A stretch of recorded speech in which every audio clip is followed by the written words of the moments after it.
नमस्कार, आप देख रहे हैं द पब्लिक वर्ल्ड। मैं हूं सुभाष चौधरी। आज फिर एक खास जनहित से संबंधित विषय को लेकर आपके सामने हाजिर हूं और यह विषय है प्रदूषण नियंत्रण से संबंधित, कूड़ा डंपिंग से संबंधित, कृषि से संबंधित जो वेस्ट होते हैं उसको मैनेज करने की समस्या से संबंधित, कमर्शियल वेस्ट के डिस्पोजल को लेकर जो एक समस्या हमारे सामने वर्षों से है उसको लेकर, और साथ साथ फूड वेस्ट भी एक हमारे लिए बड़ी समस्या के रूप में है। हमारे देश में सभी तकनीकी संस्थान अपनी अपनी दिशा में जनहित के लिए नई नई तकनीक का इजाद करने, उसकी खोज करने, उस पर रिसर्च करने की दिशा में आगे बढ़ रहे हैं। प्रदूषण नियंत्रण एक बड़ी समस्या के रूप में हमारे सामने है और उसकी कई वजहें हैं। उन वजहों में से 4-5 खास तौर से फूड वेस्ट, जो खाद्य वस्तु है, जैसे सब्जी है, फल है या कोई और अनाज है या और कोई खाद्य वस्तु है जो हमारे लिए अनुपयोगी हो जाता है, फिर हम उसे वेस्ट के रूप में उसे हटा देते हैं, उसको फेंकते हैं, उसका निस्तारण करते हैं। वह भी एक बड़ी समस्या के रूप में हमारे सामने खड़ा हो जाता है। आखिर उसका निस्तारण कैसे करें? दूसरी बड़ी समस्या है कमर्शियल वेस्ट को लेकर। जो हमारे घरों से डोमेस्टिक जो कचरे निकलते हैं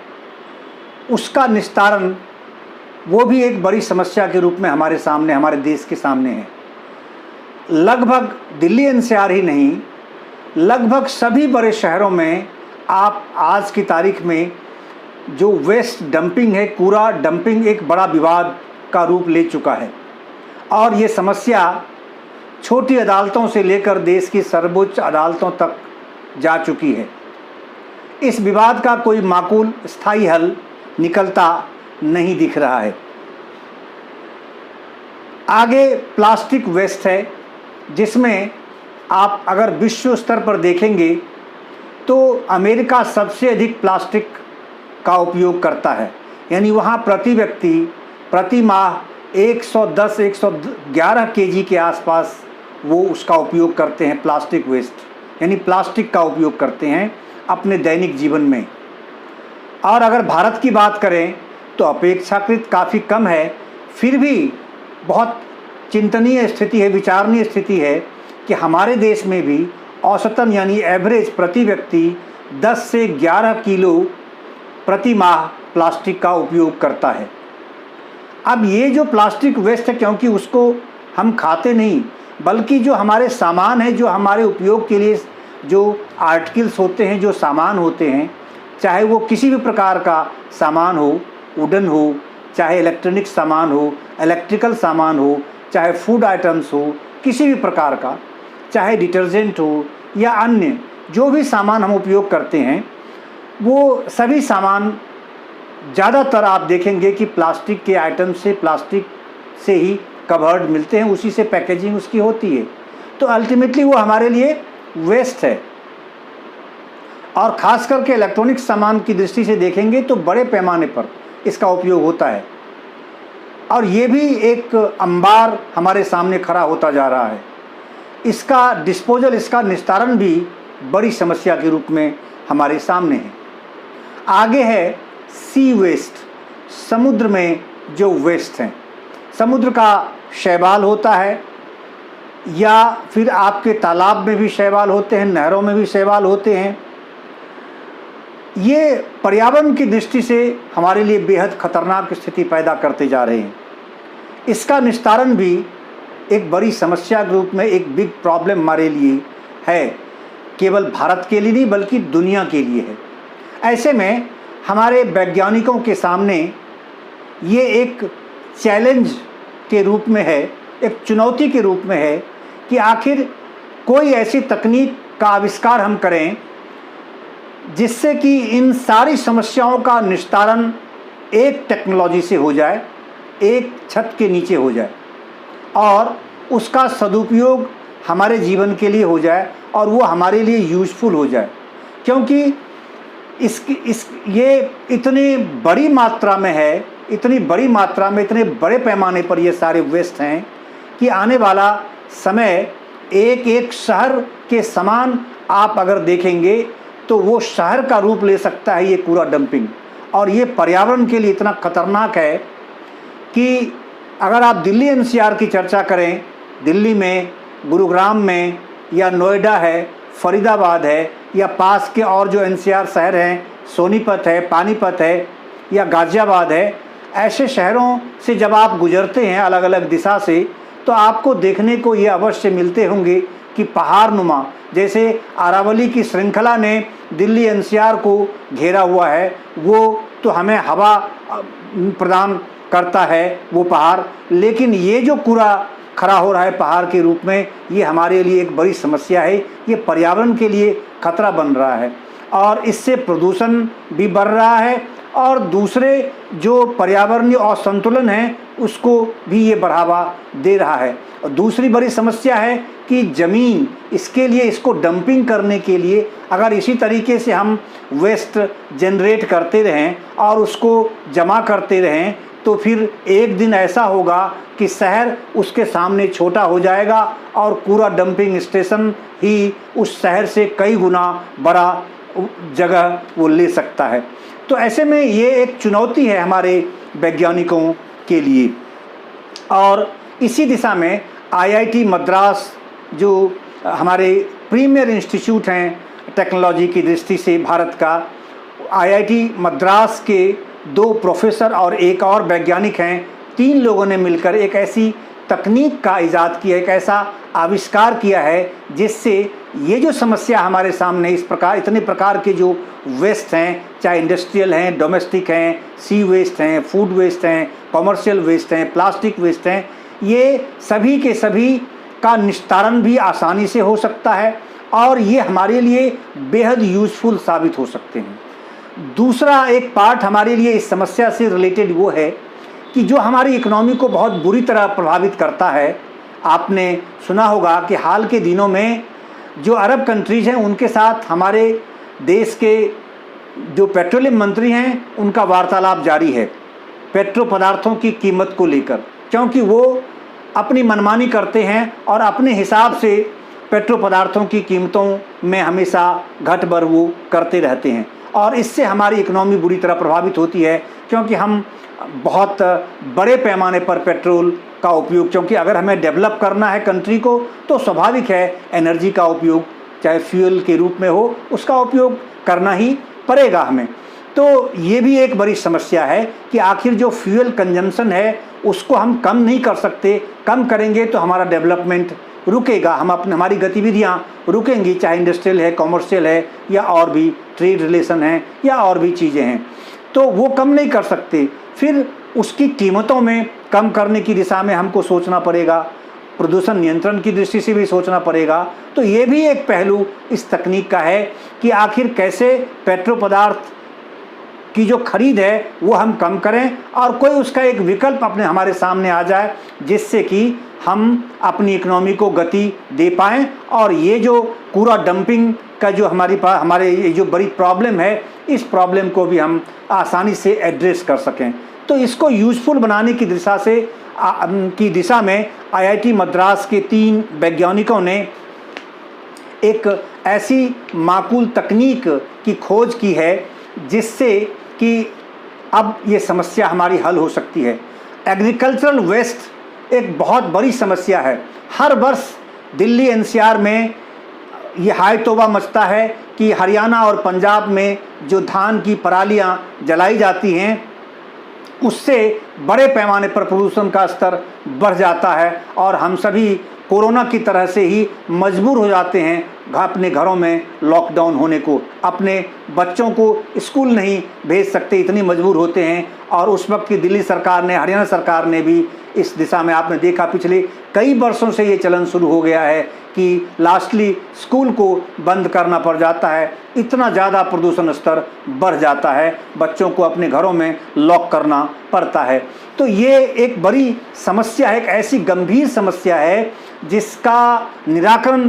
करना हमारे लिए बहुत चुनौती है। और उस चुनौती को आईआईटी मद्रास के 3 प्रोफेसर ने स्वीकार किया और मुझे लगता है कि अब जिस स्वरूप में वो सामने आए हैं, जिस तरह से उनका रिसर्च सफल रहा है और उन्होंने उस तकनीक का इजाद कर लिया है, 3 प्रकार के टेक्नोलॉजी का उन्होंने रिसर्च किया है और उसका आविष्कार किया है। इसमें आप जो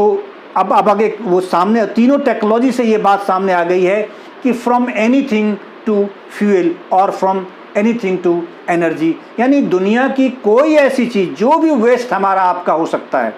किसी भी प्रकार का वेस्ट जो है वो उससे हम फ्यूल बना सकते हैं। ये कितनी बड़ी खासियत है उस तकनीक की और कितनी राहत देने वाली ये तकनीक हमारे लिए हो सकती है जब ये धरातल पर आ जाएगी और इसका बड़े पैमाने पर उपयोग इस देश में होने लगेगा। तब संभव है हम सबको इस बात की समझ आ जाए कि कैसे हमारे जीवन को उसने राहत प्रदान की है इस तकनीक ने। फ्रॉम एनीथिंग टू फ्यूल, मतलब किसी भी तरह की वस्तु से फ्यूल तैयार करना, और ये फ्यूल ऐसा होगा कि इस प्रकार का तैयार किया जाएगा कि उस फ्यूल को बनाकर आप पेट्रो पदार्थों में जो रिफाइनरी प्रोडक्ट्स हैं, चाहे डीजल हों या पेट्रो पदार्थ हों, दूसरे अन्य पदार्थ हैं, उसमें इसको मिक्स किया जाएगा। जाहिर है पेट्रो जो हम बाहर से खरीदते हैं, पेट्रो पदार्थ लाते हैं,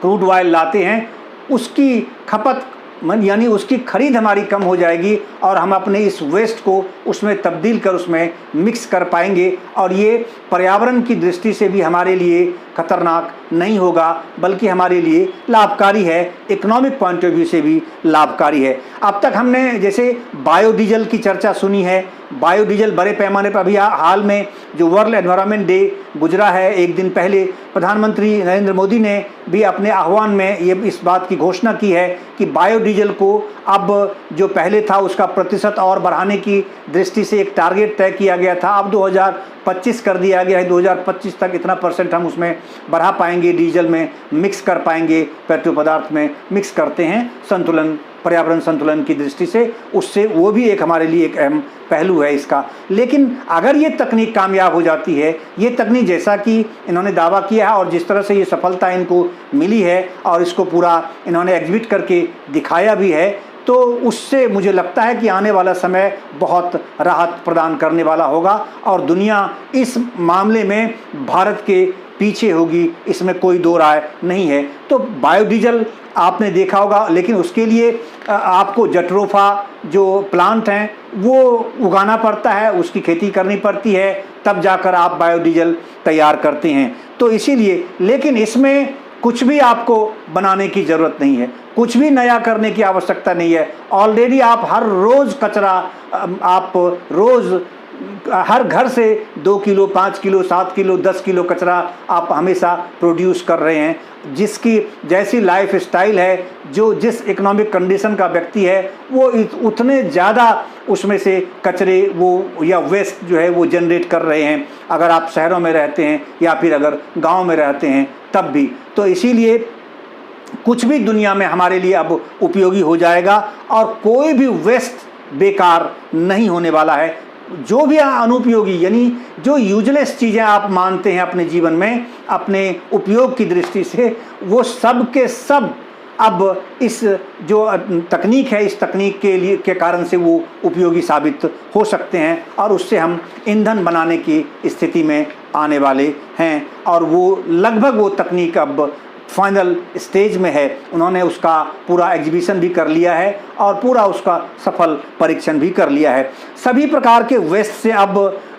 ईंधन बना सकते हैं, जिसे रिफाइनरी जो प्रोडक्ट्स है उसमें हम डीजल या पेट्रोल है उसमें हम मिला सकते हैं। जाहिर है इससे हमारी डीजल पेट्रोल की जो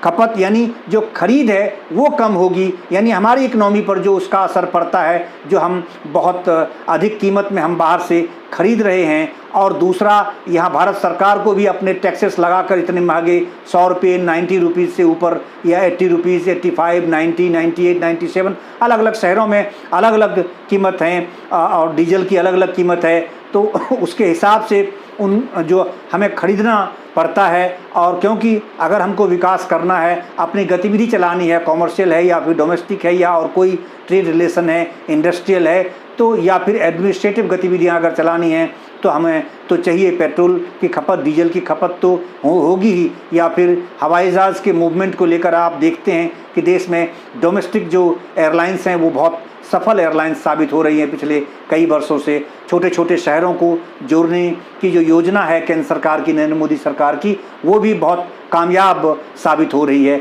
उसमें भी ईंधन बड़े पैमाने पर उपयोग हो रहा है। तो ऐसे में ये एक बहुत मजबूत विकल्प के रूप में सामने आने वाला है। दूसरी तरफ सभी प्रकार के वेस्ट जो हमारे लिए समस्या है, वो अब वरदान साबित हो सकता है। एक तरफ इसके रखरखाव के लिए जगह की आवश्यकता होती है, क्योंकि बड़े पैमाने पर कूड़ा डंपिंग होता है। ये एक बड़ा विवाद है। आप अरावली के क्षेत्र में अगर आप देखते हैं, गुरुग्राम से फरीदाबाद की ओर जाएं, तो उसमें आपको देखने को मिल सकता है। और उससे जो सरांद, जो उससे हवा इतनी, आबो हवा इतनी ख़राब हो रही है, वहाँ की पर्यावरणीय स्थिति इतनी असंतुलित होती जाती है, जिसके आसपास के जो आवासीय सेक्टर हैं, जो लोग रहने वाले हैं, उनका जीना वहाँ दूभर हो रहा है। तो इन चीज़ों से निजात मिल सकती है। दूसरी तरफ प्रदूषण नियंत्रण को लेकर भी हमें इससे काफ़ी मदद मिलेगी, जो पर्यावरण असंतुलन इससे पैदा हो रहा है। अगर आप एग्रीकल्चरल वेस्ट की बात करें, हरियाणा और पंजाब में हर साल जो पराली जलाने से प्रदूषण का स्तर बढ़ता है, जैसा दिल्ली सरकार का दावा हमेशा रहता है, इसको लेकर हमेशा राजनीतिक विवाद खड़े होते हैं और आप सभी परेशान होते हैं। तीसरा फ़ायदा वेस्ट है, उससे हमारा ईंधन बनेगा, जिसमें लागत कम आएगी। और क्योंकि ये कचरे से बन रहा है, इसमें कोई रॉ मटेरियल आपको बाहर से कुछ और क्रूड ऑयल लेने की आवश्यकता नहीं है, कोई ऐसा और मटेरियल इसमें देने की आवश्यकता आपको नहीं है। इसमें केवल और केवल पानी। सबसे महत्वपूर्ण बात यह है कि जिस भी परिस्थिति में वो कूड़े हैं, जिस भी परिस्थिति में वो वेस्ट हैं, वो उस वेस्ट का उपयोग इसमें किया जा सकता है। उसको जैसे अन्य जो इससे पहले टेक्नोलॉजी आई थी, उस टेक्नोलॉजी में उसे ड्राई करना पड़ता था, लेकिन अब जो इन्होंने जिस टेक्नोलॉजी का इजाद किया है या आविष्कार किया है, उसकी खोज की है, उनके रिसर्च के आधार पर यह स्पष्ट हो गया है कि इसमें गीला भी है, यानी पानी की आवश्यकता होती है, और पानी भी ऐसा कि जिसकी गुणवत्ता से कोई लेना देना इसमें नहीं है। आप अगर वेस्ट भी वाटर अगर है, तो उस वेस्ट वाटर का भी इसमें आप उपयोग कर सकते हैं। और इस खास तकनीक का आविष्कार जो IIT मद्रास के वैज्ञानिकों ने किया है, और IIT मद्रास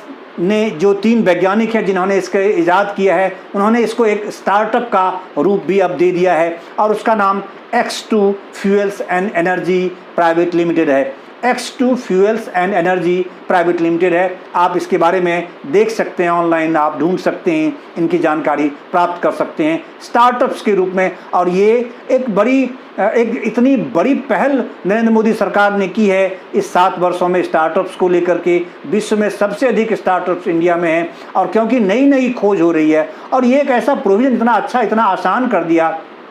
नए नियम से स्टार्टअप को लेकर, कि कोई भी अगर वो प्रोफेसर हैं या फिर डॉक्टर हैं या फिर स्टूडेंट ही क्यों ना हो, अगर उनके मन में कोई आइडिया ऐसा आता है, टेक्निकल या कोई नॉन टेक्निकल, कोई प्रोफेशनल ऐसी चीज़ें आती हैं और वो इसको बना सकते हैं। अगर उनके दिमाग में पब्लिक इंटरेस्ट से रिलेटेड कोई चीज़ आती है, तो वो खुद ही अपने 2, 3, 4, 5 लोग मिलकर के ही स्टार्टअप का स्वरूप दे सकते हैं, छोटी कंपनी बना सकते हैं, और उस आइडिया को आप जो कंपनी हैं उनके सामने एग्जिबिट कर सकते हैं, और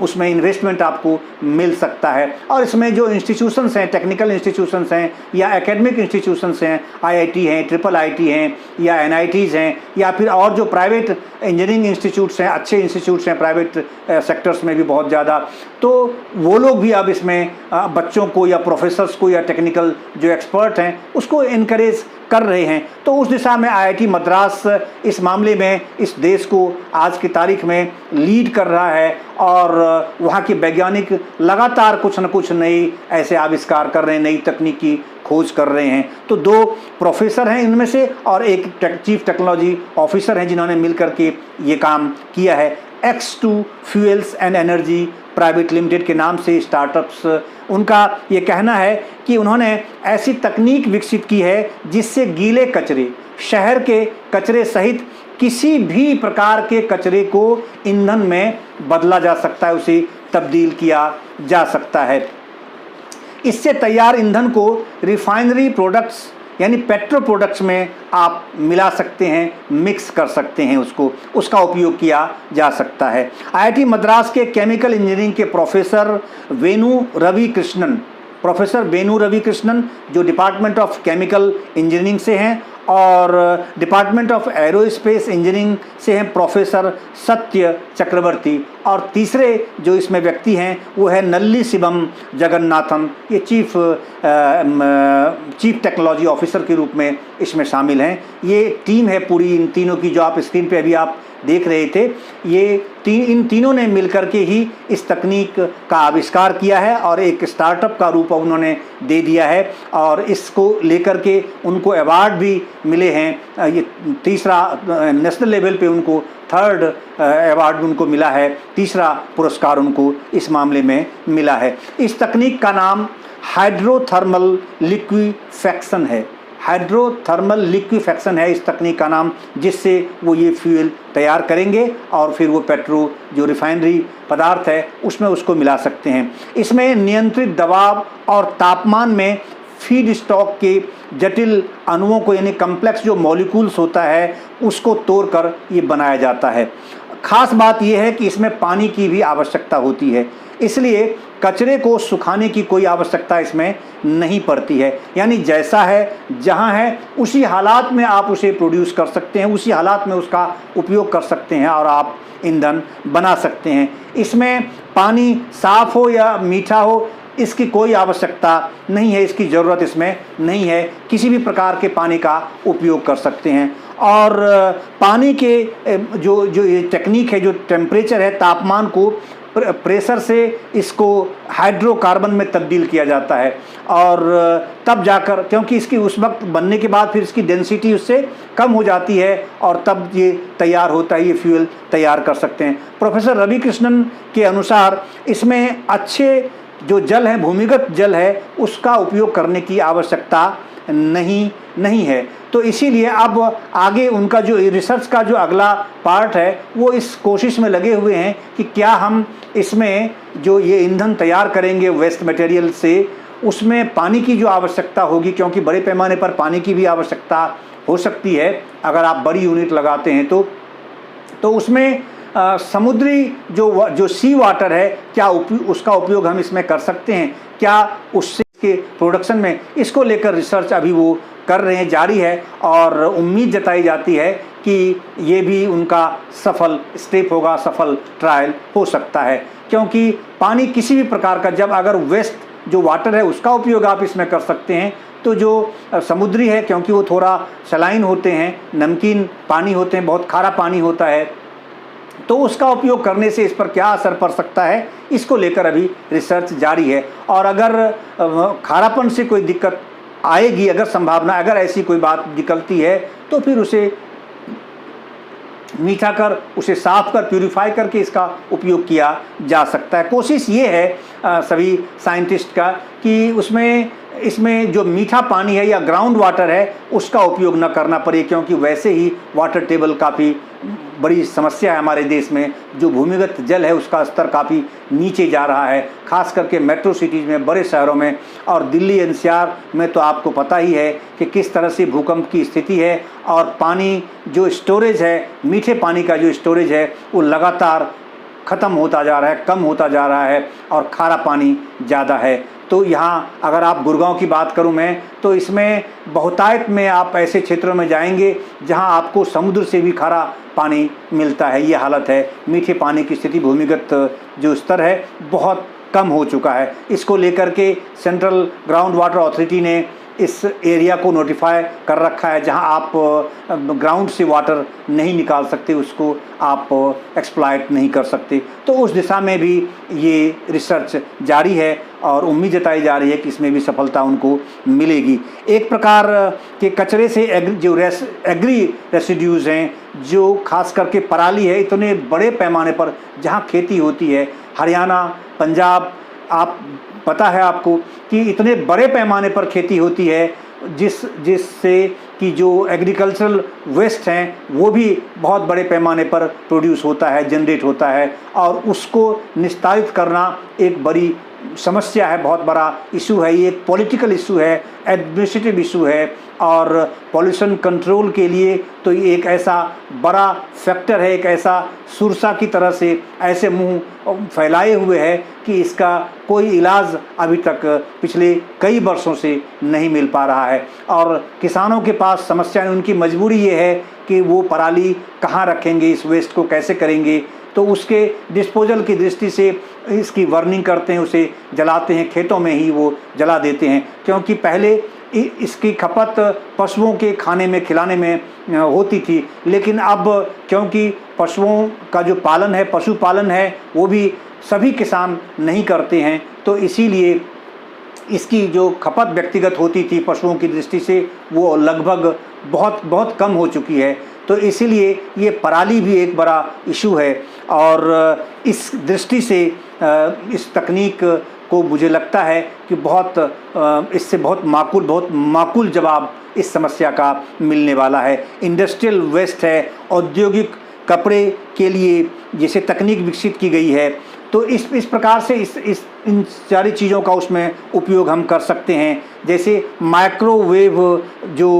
असिस्टेड एक टेक्नोलॉजी है, उससे भी एक तेल बनाया जा सकता है इसी वेस्ट से, और जिसका उपयोग हम इसमें पेट्रो पदार्थों में कर पाएंगे, रिफाइनरी जो प्रोडक्ट्स है उसमें हम कर सकते हैं। तो इन दोनों ही प्रोसेस की तकनीक से तैयार जो तेल होगा, उस तेल को के लिए एक अलग और एक दूसरी टेक्नोलॉजी उन्होंने बनाई है। जो ऑटोमोटिव क्वालिटी का वो तेल आप प्रोड्यूस कर सकते हैं उस तकनीक से। यानी इस दो तकनीक से अलग अलग प्रकार के जो वो बनाएंगे फ्यूल, उस फ्यूल को और भी रिफाइंड करने की दृष्टि से, यानी ऑटोमोटिव क्वालिटी, यानी जो आप अपने गाड़ियों में, अपने ट्रकों में, अपने बसों में, आप अपने व्हीकल्स में जिस पदार्थ का उपयोग करते हैं, जिस ईंधन का उपयोग करते हैं, जिस पेट्रो पदार्थ का उपयोग करते हैं, उस रूप में, उस क्वालिटी में इसको डेवलप किया जा सकता है। ये कमाल की टेक्नोलॉजी साबित हो सकती है आने वाले समय में, जैसे ये धरातल पर आती है और इसका बड़े पैमाने पर देश में जब उपयोग होने लगेगा। तो और इसमें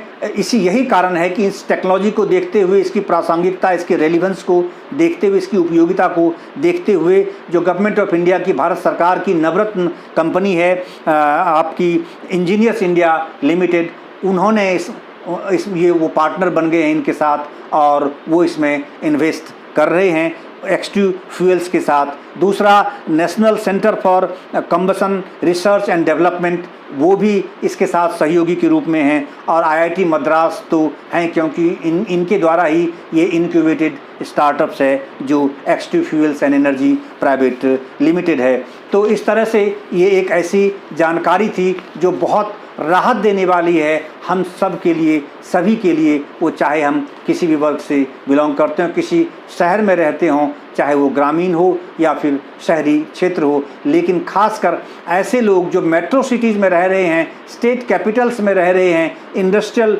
शहरों में रह रहे हैं, उनके लिए तो निश्चित रूप से एक बहुत राहत देने वाली तकनीक साबित हो सकती है। और हम यही उम्मीद जताते हैं कि जल्दी ही आईआईटी मद्रास के इन तीनों वैज्ञानिकों, जो आप स्क्रीन पे अभी आप देख रहे हैं, इन तीनों वैज्ञानिकों की कोशिश जो है वो सफल हो और ये धरातल पर उतरे, और इस तरह से agriculture waste, commercial waste, plastic waste, industrial waste या सी वेस्ट या फूड वेस्ट, इसका ये जो एक बड़ी समस्या के रूप में हमारे सामने खड़ी है, इसके निस्तारण को लेकर के जो एक चुनौती हमारे सामने वर्षों से, कई दशकों से है, उसका एक माकूल जवाब सामने आए। और ये थी एक खास पेशकश आज आपके लिए। मुझे उम्मीद है कि हम आपको सही तरीके से इस चीज़ को एक्सप्लेन कर पाए हैं, आपकी जानकारी इससे इन्हेंस हुई होगी और एक राहत भी आपको मिलेगी निश्चित रूप से इस इन्फॉर्मेशन से। तो इसीलिए आपसे रिक्वेस्ट है कि आप इस वीडियो को अधिक से अधिक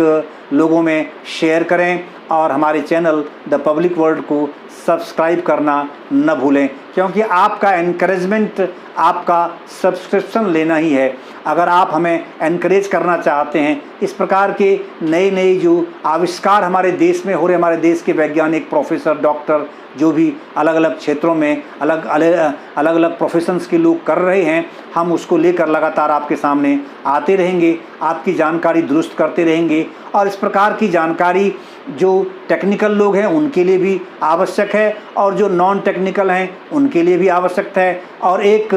जन सामान्य हैं उनके लिए भी आवश्यक है। तो मुझे उम्मीद है कि आपके घर में अगर कोई पढ़ने वाले टेक्निकल क्षेत्र में बच्चे हैं तो उनके लिए भी एक जानकारी, एक सूचना परक और बहुत और अच्छी जानकारी इस वीडियो से उनको मिलेगी और उन्हें भी न्यू आइडियाज़ की ओर या नए इन्वेंशंस की ओर आगे बढ़ने का प्रोत्साहन मिलेगा, एनकरेजमेंट मिलेगा। आपका बहुत बहुत धन्यवाद और एक बार फिर आपसे रिक्वेस्ट है कि हमारे चैनल को सब्सक्राइब अवश्य करें, द पब्लिक वर्ल्ड को ज़रूर आप सब्सक्राइब करें और अपने आसपास अपने इष्ट मित्रों से भी रिक्वेस्ट करें, उन्हें भी फॉरवर्ड करें इस वीडियो को और उनसे भी रिक्वेस्ट करें कि आप एक जो इन्फॉर्मेटिव चैनल्स है, इसमें अनावश्यक कचरे के समान संवेदनशील उस तरह की हाय तौबा मचाने वाली बातें हम इस चैनल में नहीं करेंगे कदापि, क्योंकि हम लोकहित में बात करना चाहते हैं, हम केवल जनहित में बात करना चाहते हैं, हम केवल पॉजिटिव बात करना चाहते हैं, हम सकारात्मक, हम वैसी चीज़ें जो रचनात्मक चीज़ें हैं उसको आपके सामने रखना चाहते हैं जिससे कि आपकी जानकारी समृद्ध हो, आपका जीवन आसान हो और आने वाले समय में आप उसका उपयोग कर सकें। अगर आप एक बिजनेसमैन, एक इंडस्ट्रिस्ट हैं तो आपके लिए भी इससे एक लीड मिलेगी। जाहिर है ये वीडियो आपके लिए सूचना परक और बहुत प्रासंगिक साबित हो सकती है। आपका बहुत बहुत धन्यवाद, बहुत बहुत धन्यवाद।